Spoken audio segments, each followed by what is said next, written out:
जय गुरुदेव। जय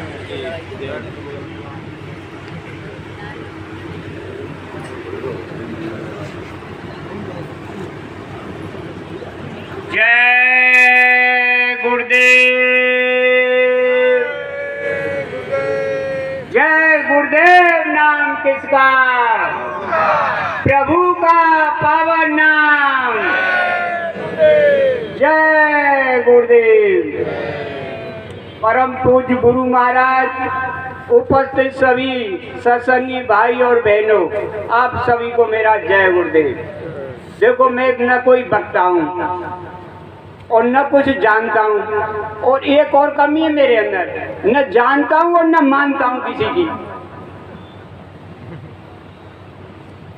सिवाय गुरु महाराज के, और मैं किसी की सुनता नहीं।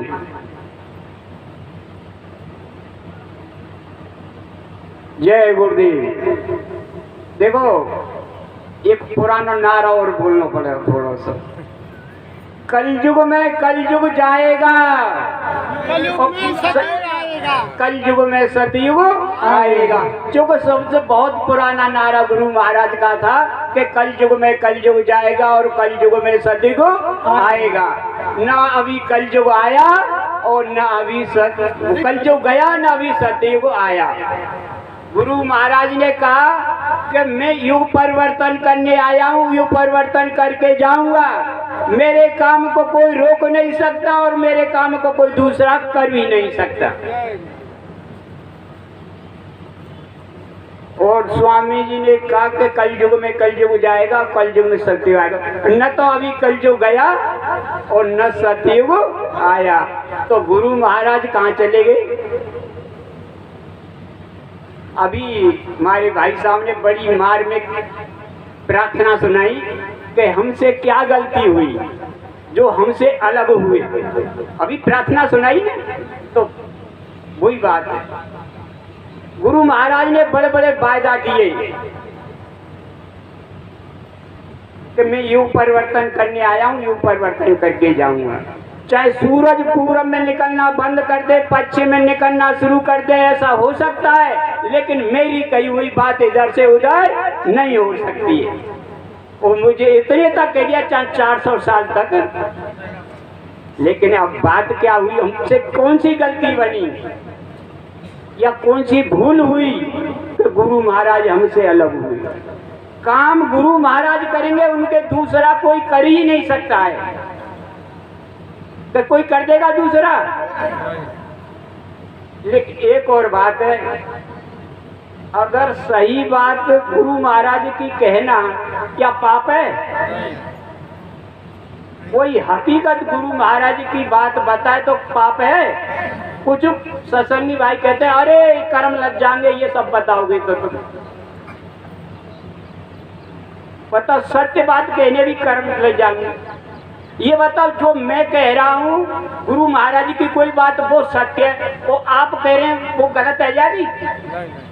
जो गुरु महाराज के वचन है वो सबके सत्य है, चाहे मैं कहूँ या आप कहूँ। लेकिन अब हम जो कट्टरपंथी बन गए कि मेरी बात तो सही है लेकिन सामने वालों गलत बोल लो, ऐसा तो है ना सके। गुरु महाराज की बात सही है तो सब ही सही है। तो गुरु महाराज ने कहा कि देखो कि जब दो युग, एक युग जाता है दूसरा युग आता है, तब बहुत जनहानि होती है। सतयुग गया, त्रेता आया तो बहुत जनहानि हुई। त्रेता गया, द्वापर आया जब बहुत जनहानि हुई। द्वापर आया, द्वापर गया, कलयुग आया जब बहुत जनहानि हुई। और अब भी स्वामी ने कहा बच्चा, जब कलयुग जाएगा और सतयुग आए तब बहुत जनहानि होगी। हमने आपने खूब गा गा के चिल्ला चिल्ला के दीवालों पे खूब लिखा, लाशें पड़े सड़े घर घर में उठाने वाले मिले नहीं यार, जमाना बदलेगा, कहे जय गुरुदेव, जमाना बदलेगा। सुनाया कि नहीं सुनाया? तो परिवर्तन ऐसे ही है जानो। परिवर्तन का स्वामी के चटनी चटनी होगी, चटनी। जब सोचना परिवर्तन की बात और जब सोचना स्वामी जी की आने की बात, जब जो या कलयुग में स्वामी जी आ जाएंगे तो फिर गए क्यों? जाने की जरूरत क्या थी उनको? गुरु महाराज ने कहा कि जब तक संत महात्मा बोलते और डोलते रहेंगे, काल भगवान कुछ नहीं कर सकता। जब वो अपना बोलना और डोलना बंद कर देंगे, साइड से हो जाएंगे, जब वो काल अपना काम करेगा, तो तभी तो परिवर्तन होगा। जब दुष्ट लोगों का नाश हो जाएगा तभी तो सतयुग आएगा। ये सतयुग ऐसे ही आ जाएगा। तो गुरु महाराज ने कहा अब मुझे क्या करना चाहिए? अब भाई जब जो काल अपना काम करेगा तो मुझे तो साइड से होना पड़ेगा कि नहीं होना पड़ेगा? तो बोले कब दिया का तो कोई जुगत बनानी पड़ेगी। तो गुरु महाराज ने कहा ऐसा प्रेमी छांटो कोई इस पूरी संगत में जो मैं कहूँ उसका उल्टा करे और करवाए। ये सब गुरु महाराज की मौज से। तो गुरु महाराज ने एक छांटे, डॉक्टर के मिश्रा सुना होगा तुमने नाम? पूरी संगत में एक आदमी छांटा कि जी मेरा पार्ट अदा कर सकता है। बुलाया, डॉक्टर साहब आओ। आए कि अपनी कलम और डायरी लाओ। लाए, लिखो इसमें कभी भी किसी भी परिस्थिति में मेरे को इंजेक्शन मत लगवा देना। लिख लिया? और लिखो कभी भी किसी भी परिस्थिति में मेरे उस तरह मतलब चीड़ फाड़ शरीर की मत करवाना। लिख लिया? और लिखो कभी भी किसी भी परिस्थिति में मेरे शरीर में किसी का कोई ब्लड मतलब खून मत चढ़वा देना। लिख लिया? और लिखो अगर ऐसा करोगे तो मैं चला जाऊंगा। देखो उन्हें तो साइड से होना था। बोले कि अगर ऐसा करोगे तो मैं चला जाऊंगा। लिख लिया। अब बोले कि अब इनको संगत में बता दो। जहाँ जहाँ डॉक्टर के मिश्रा सत्संग करता डायरी दिखा के रो के देखो गुरु महाराज ने मुझे ये लिखाया, देखो गुरु महाराज ने मुझे ये लिखाया। और वही डॉक्टर के मिश्रा वो सब चौकड़ी मिलके जो आज महाराज बनने जो भी आज उन्होंने ये सब कर्म गुरु महाराज के साथ किया। क्योंकि गुरु महाराज को साइड से होना था, लेकिन वो पूरा दोषारोपण हमारे ऊपर लगा दिया। तो अगर तुम ऐसा नहीं करते तो मैं कहाँ जा रहा था? गुरु महाराज तो अपना काम कर रहे हैं, बरकरार आएंगे और सत्यों को लाएंगे, कोई रोक नहीं सकता। लेकिन यह पीरियड में अब काल अपना काम करेगा। और वहां में थोड़ी देखो, महात्मा एक तीर में कई शिकार करते हैं। और छोटी स्वामी जी ने कहा कि महात्मा कलयुग में कोई परीक्षा नहीं लेते शिष्यों की। अरे बच्चा छोटा मोटा टैक्स तो लेते ही कि ना लेते? और पास फेल की अब कैसे पता लगेगा? तो स्वामी जी ने सबसे पहले इमरजेंसी में एक छोटा सा टेस्ट लियो। और स्वामी जी जेल में गए इमरजेंसी में, तो बहुत से प्रेमियों ने झंडे गायब कर दिए मकानों से, बहुत से ने फोटो गायब कर दिए। और बहुत से प्रेमी जो जेलों में गई, माता बहनें जेलों में गई और बच्चे भी जेलों में पैदा हुए। मैं शॉर्ट में बता रहा हूँ, थोड़ा टाइम कम है, जल्दी में बता देता हूँ तुम्हें। और या के बाद में एक छोटा सा टेस्ट और बीच में हुआ। वो केवल गुरु महाराज जो आसपास रहते ना, वो सब जो चौकड़ी जो आश्रम में स्वामी जी के आसपास, वो केवल उन्हीं की छोटा सा टेस्ट था। और स्वामी जी ने ऐसा ड्रामा किया पागलपन का कि जो ये कहने लगे ये तो बिल्कुल पागल है। और एक एक करके स्वामी जी आश्रम से निकालने लगे, तुम भी जाओ, तुम भी जाओ, तुम भी जाओ। तो गए 4 से 10 दिन के लिए, फिर वापस आ गए, क्योंकि ये तो पागल है, इन्हें क्या पता है हम आगे के ना आएंगे। ये चलते लास्ट में उमाकांत तिवारी जी को नंबर आ गया। सुबह स्वामी जी बोले, अरे बच्चा अब तुम्हारी सेवा समाप्त है आश्रम से, तुम घर जाओ और भजन करो, अगर थोड़ी बहुत जरूरत हो तो ले जाओ। वो एकदम बौखलाए लगे, क्योंकि उन्हें तो महाराज बनना था। तुरंत इंटरकॉम घुमाया, ये कम सेवा समय, और जो है तुरंत जो है मीटिंग बुला ली। गुरु महाराज के सामने ही मीटिंग बुला ली। गुरु महाराज अंदर कुटिया में, बाहर कमरा में जो है वो मीटिंग कर रहे हैं कि इनका तो दिमाग खराब हो गया, 6 महीना आगे पीछे की बात करते हैं। ऐसा करो, ये 5 आदमी की कमेटी बना लो और भूई इस आश्रम का संचालन करें, क्यों वहां मैं हेड रहूंगा। कुछ बोले कि इनको जो है डॉक्टर शैलेंद्र कुमार थे रांची मेंटल हॉस्पिटल के डॉक्टर बहुत बड़े, और जो वहाँ ले चलो, कोई कह रहा रस्सा से बांध ले चलो, कोई कह रहा नशे का इंजेक्शन लगा दो, तमाम तरह की उसमें बातें हुई। एक जो है रामचंद्र यादव एडवोकेट वकील जो है आश्रम पे रहते थे, उनको तिवारी जी ने बुलाया नहीं मीटिंग में। उसने स्वामी जी को बता दिया जाकर कि स्वामी जी आज इस तरह मीटिंग हुई थी। स्वामी जी बोले कि मैं पागल हूँ, नहीं सरकार तो कौन कौन थे, 35 आदमी का नाम लिख के स्वामी जी को दे दिया उन्होंने। उसी रामचंद्र यादव ने मुझे बताया कि चौधरी साहब आज जो है मीटिंग हुई थी इस तरह स्वामी जी के बारे में, तिवारी जी ने बुलाई थी। अच्छा, दूसरे दिन मैं आया आश्रम पर, जो रोड पर संस्था कार्यालय मंदिर के सामने, वहाँ गेट के सामने भुलई काका, श्रीवास्तव, पप्पू मंच, लक्ष्मण प्रधान और जो है ये गजेंद्र टाटवाला, भट्ट जी थे कानपुर वाले, मतलब वहाँ में 20 आदमी बैठे। मैं जानबूझ के केवल एक ही आदमी से, रामकृष्ण दद्दू से जय गुरुदेव की, क्योंकि यहाँ जितने सबसे जय गुरुदेव करनी चाहिए। दद्दू खुश हो गया, बोले आओ चौधरी बैठो, बैठ गया। मैंने कहा दद्दू एक बात बताओ कि हाँ पूछो। ये बता दद्दू कि कल तक हम जिसको भगवान कहते हैं, ये भगवान, आज वो भगवान पागल है वो, ये बता भाई। जिसको हम कल तक भगवान कहते हैं भगवान, आज वो भगवान भी पागल है वो। अगर भगवान ही पागल है जाओ तो हमारा क्या होगा ये? अरे भाई ये मेरी हमारी समझ में कुछ नहीं है, क्योंकि सब वही थे। अरे भाई हमारी समझ में कुछ नहीं आ रहा है, ये वो है। मैं सुंदर तू न तो ये पागल और न ये बीमार, केवल मैंने कहा तो होता, लेकिन अब यहाँ कहने की जरूरत नहीं है। और मैंने कहा ये केवल हमारी परीक्षा ले रही गुरु महाराज। और ये देखे इन लोगों को मुझ पर कितना विश्वास है, जो मेरे आगे पीछे ये सब घूमते। अरे भाई हमारी समझ में कुछ नहीं आ रहा है, ये है वो है। तो इतना अब क्या होता है, इतने में थोड़ी देर में इतने में स्वामी जी आ गए और रोड पे गाड़ी खड़ी, इतनी लंबी हरी डंडी लग रही स्वामी जी के हाथ में। सब लोग भागे, स्वामी जी आगे, स्वामी जी आगे, हम भी खड़े हुए पीछे। तो वहाँ जितने खड़े थे धीरे धीरे स्वामी जी ने दृष्टि डाली के सबको देखा, फिर मेरी तरफ नजर गई, जो मेरे सामने खड़े थे डंडी से इशारा किया वो हट गए, फिर मेरी तरफ इशारा किया, इशारा की तो अरे आज नंबर आएगा। देखो मैं अपनी कमी बता रहा हूँ, मैं बहुत दिनों से बच रहे भाई, आज नंबर आएगा तो मैं इतनी दूरी बना के खड़ा हुआ जाते डंडी ना आ जाए। देखो मैं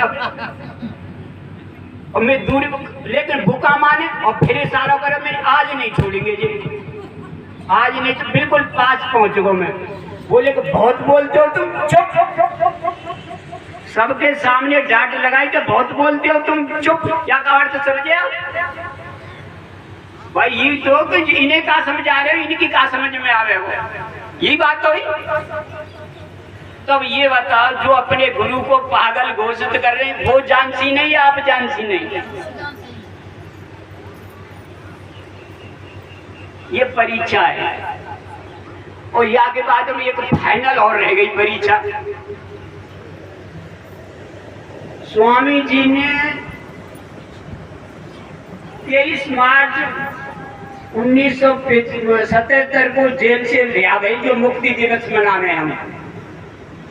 वहाँ के बाद में 3 अप्रैल 1977 को 12 बंकी में पहला सत्संग किया स्वामी ने जेल से आने के बाद।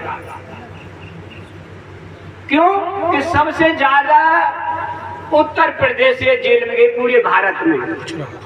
उत्तर प्रदेश में भी सबसे ज्यादा बाराबंकी जिले से जेल में गई, इसलिए स्वामी जी ने सबसे पहला सत्संग बाराबंकी जिले में किया उत्तर प्रदेश से।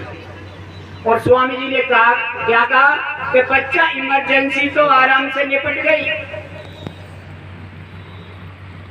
लेकिन और इसमें आप बहुत से चूक गए, लेकिन वह समय नहीं समझ पाएगा क्यों चूके, मिल जाते अब पछता रहे। स्वामी ने कहा कि बच्चे बहुत से चूक गए, अब है कि नहीं है? जब स्वामी जी इमरजेंसी में जेल में थे तो मिलाई भी होती थी, पत्र व्यवहार भी होते थे कि नहीं होते थे? लेकिन आज 11 साल हो गए, न तो कोई पत्र व्यवहार है, न कोई मिलाई है, तो वो सबसे खराब समय है कि नहीं है? ये गुरु महाराज की परीक्षा की घड़ी चल रही है, बहुत जबरदस्त। हमें बड़े और काम गुरु महाराज करेंगे, और गुरु महाराज ये सब बता के गए। देखो, अपना विचार करना, मैं पक्का जो है जीवित वाला हूँ, और हर समय गुरु महाराज साथ में। और गुरु महाराज ने कहा कि गुरु कभी हाड़ मास का नहीं होता। कहा कि नहीं कहा? क्यों? कि जो है ये शरीर 5 खोलों में है, 4 खोलों में। स्वामी ने बताया ये शरीर जो है जीवात्मा 4 खोलों में है। पहला खोल ये 5 तत्वों का स्थूल शरीर, दूसरा लिंग शरीर 17 तत्वों का, और तीसरा सूक्ष्म शरीर 9 तत्वों का, और जो है ये कारण शरीर 5 तत्वों का, शब्द स्पर्श रूप रसगंध। तो ये जो लिंग शरीर में तो योगी योगेश्वर रहते हैं, सूक्ष्म शरीर में जो देवी देवता ये सब भूत प्रेत ये रहते हैं, लेकिन संत हमेशा कारण शरीर में रहते हैं। वहाँ हड्डी मांस ये ना कुछ केवल जी तो यहीं तक है जो कुछ है। तो गुरु महाराज तो जब भी थे, आज भी है और रहेंगे। वो तो ये जो कहते हैं ना गुरु महाराज गए कि आएंगे, अरे आएंगे कब? वो गए कब है हमसे? आएंगे तो जब कहीं गए हो। जब गुरु नामदान देता है उसी समय अंग संग हो जाता है। जब तक ये शरीर रहेगा तो गुरु हर समय साथ रहेगा। तो गए कहाँ? हमने तो खूब अनुभव रोज कर रहे हैं, गुरु रोज परिचय दे रहे हैं। तो गए कहाँ गुरु महाराज? लेकिन गुरु कट्टरपंथी बन गए हम। जो गुरु महाराज ने वचन सत्संग में बताए उन पर कोई ध्यान नहीं दिया। सन 84 में मथुरा जिले में सबसे पहला सत्संग आश्रम छोड़ के हमारे यहाँ किया स्वामी जी ने। तो लोगों ने पूछा कि महाराज सब महात्मा जितने आए सबने किताबें लिखी, लेकिन आपने कोई किताब नहीं लिखी। तो गुरु महाराज ने कहा ये रामायण है ना, ये इन्हीं हाथों से लिखी हुई है। और मंच से स्वामी जी ने बताया कि जिन्होंने रामचरितमानस लिखा वो इसी नाम से आए, हाथरस वाले इसी नाम से आए, आज उसी नाम से अपनी तरफ उंगली कर रहे, आज उसी नाम से और आगे भी। समझना, मैं अपनी तरफ से जो मंच से गुरु महाराज ने कहा आज उसी नाम से और आगे भी। और स्वामी जी ने क्या कहा फिर जब इस सत्संग में कि जो पहले गोस्वामी जी ने घट रामायण लिखी, भैया टाइम हो तो बता दो। हाँ पहले स्वामी ने बताया कि गोस्वामी जी ने पहले घट रामायण लिखी, और घट रामायण का बहुत उस समय काशी में विरोध हुआ, और स्वामी जी ने उसको फिर छुपा ली और रामचरितमानस लिख दिया।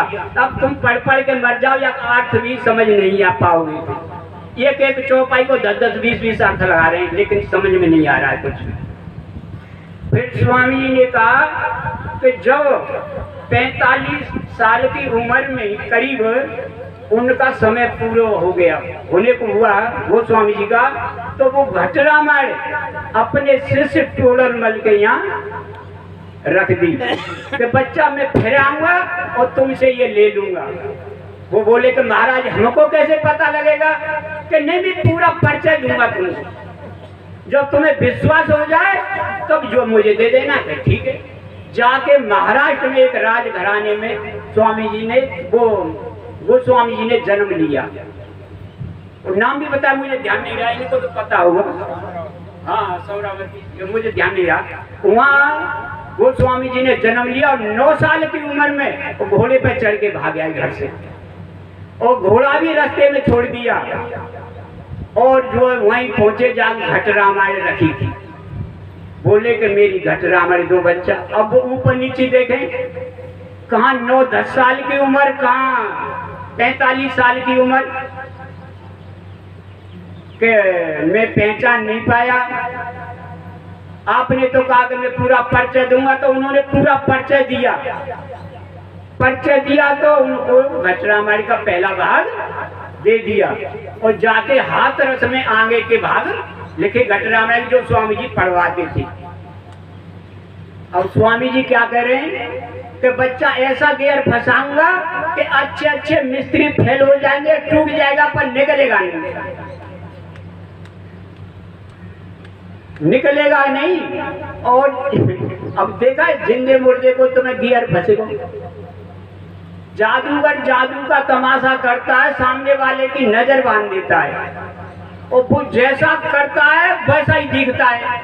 स्वामी जी ने भी उसी तरह नजर बांध दी और मंच से भी कहा देखो ये नीचे बैठे मेरी एक एक बात समझ रहे हैं, लेकिन ऊपर वालों की कुछ भी समझ में नहीं आ रहा है।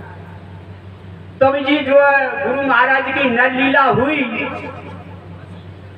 जो शरीर आया, देखो गुरु महाराज समर्थ हैं, अभी उसी वेश में प्रकट हो जाए, और भी आ सकते हैं, ऐसी कोई उनके लिए वो सब आसान है।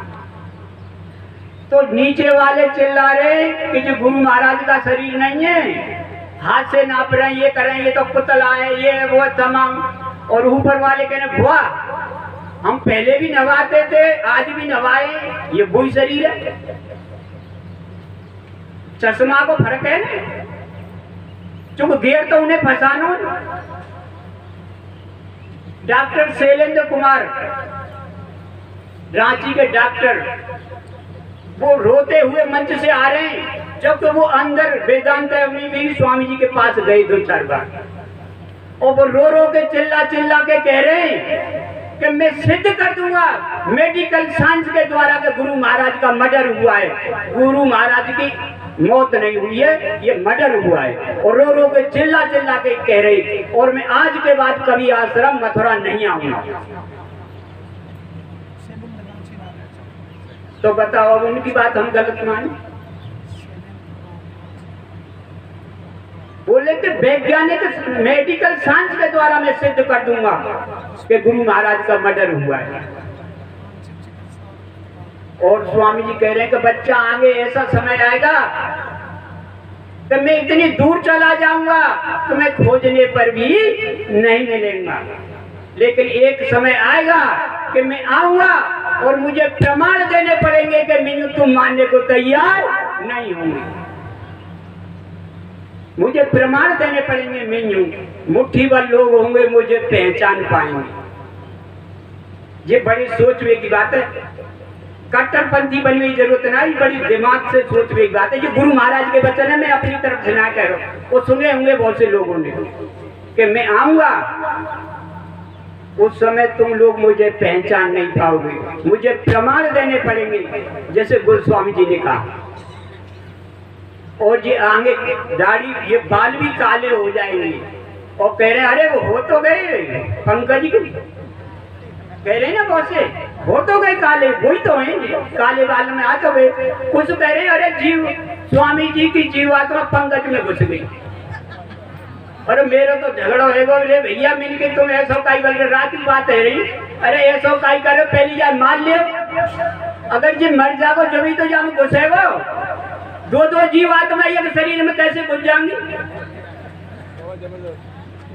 ओ भैया वो बात जो है अंदर जो है पंकज जी के बाबा चरण सिंह के पास पहुंचा दी, और मोते भेड़े को अरे तुम जो है पंकज के बारे में कह रहे हैं कि जो उसे मार दो। अरे भैया वो मिल के जो कहने वाले मोते कह रहे हो कोई ऐसे ऐसे घुसेगो तो मेरे भैया वो मर जाओ जो ही तो घुसेंगे स्वामी जी, दो जीवात्मा कैसे घुस जाएंगी? अरे बड़े लफड़े कहाँ का बता, कोई कह रहे 20 गुनी दया ज्यादा मिल रही है स्वामी, तो कोई कह रहे 50 गुनी दया। अरे वाह, गुरु महाराज तो कहीं नहीं रहे, और गुरु महाराज कह रहे जय गुरुदेव बोलोगे तो मैं मिलूंगा। अगर ये जय गुरुदेव में नाम छोड़ने इनके पास कोई चले जाओ, जितने महाराज घूम रहे कहीं, अब वो बोले 50 गुनी दया ज्यादा। अरे उनको जो शरण में डरे, अरे और तो भाई असली रेड़ तो ही टाटवारे मारी पीऊ नहीं में क्यों, मैं कोई दूध को धुलो ना हूं, क्योंकि जितने महाराज सबके पास टाटवारी लंबे पड़ रहे, जहां को वेदांता में जो कुछ भयो वो टाटवारे नहीं करो करवायो, और जितने जो नकली महाराज बनने सब टाटवारे नहीं, वो टाटवारी उनके पीछे, और म्यू टाटवार मुझे देवता मत समझ नहीं, इनसे बहुत सावधान रहने की जरूरत है। या में एक और है, गुरु महाराज ने बताया कि जो ये टाट जो है युग परिवर्तन की निशानी है। जब कबो युग और समय को परिवर्तन हो तो ये टाट ही पहरे हुआ, पहले राम ने पहरे, कृष्ण ने पहरे, मोहम्मद साहब ने पहरे, ईसा मसीह ने पहरे। जब युग परिवर्तन होता है संत महात्मा फकीर खुद बैठते हैं या अपने मुरीदों को पहराते हैं। और वो कुछ कहावत है हमारी देहात में कि भाई आपको टाट बल देखो, मतलब परिवर्तन है, अमीरी से गरीबी आ गई या गरीबी से अमीरी आ गई, कहीं नहीं टाट बल देखो। और कुछ कहें कि पीताम्बर फाटो भलो साजो भलो न टाट, और जात मित्र बली मित्र भलो न, और जाट और टाट दोनों हो तो माँ का होगा फिर। तो बड़े होशियार रहने की जरूरत है तुम्हें।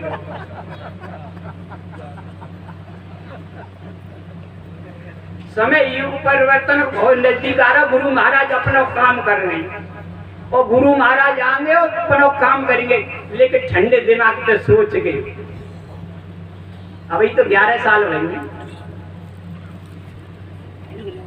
अब वो कहा कर रहे हैं, कैसे कर रहे हैं। कट्टरपंथी वोट जो है नए शरीर में आ सके, काले बाल में, और ऐसे हुआ सके, पर लेकिन